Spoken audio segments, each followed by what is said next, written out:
I hope everyone is well. Today we will talk about the engine temperature sensor.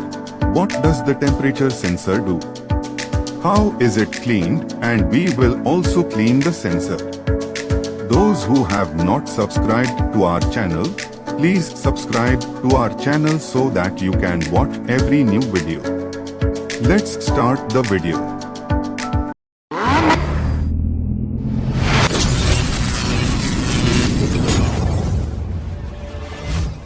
This is the temperature sensor of an engine.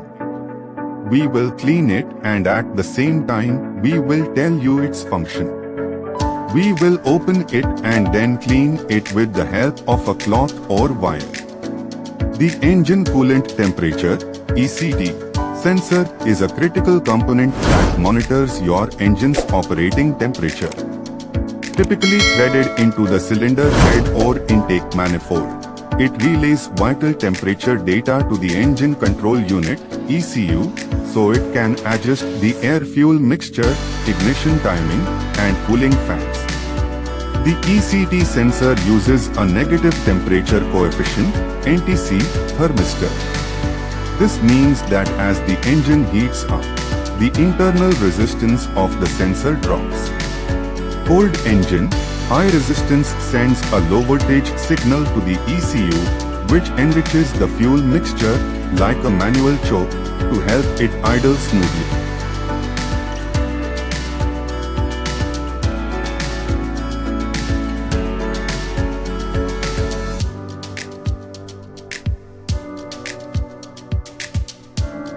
A sign of the engine running excessively rich due to faulty sensor readings. Spark advance and retard. To minimize vehicle emissions, spark advance is limited or inhibited until the engine reaches normal operating temperature. Exhaust gas recirculation (EGR), valve control (EGR) flow is blocked to improve cold engine drivability. Canister purge is inhibited until the engine reaches normal operating temperature to improve cold engine drivability. Idle speed control operation of the throttle kicker or idle speed control to improve cold engine performance. Torque converter clutch lockup activation of torque converter clutch lockup for optimized operation, particularly during cold engine phases. Startup fuel enrichment, fuel injected engines, fuel injector dwell time is increased to enrich the fuel mixture and improve cold engine performance. As the engine warms up, the ECT continues to monitor the coolant temperature, enabling the ECM to adjust the fuel injection and ignition timing for optimal performance and fuel efficiency. Fan control operation of the electric cooling fan when a preset temperature is reached.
Thank you for watching this video.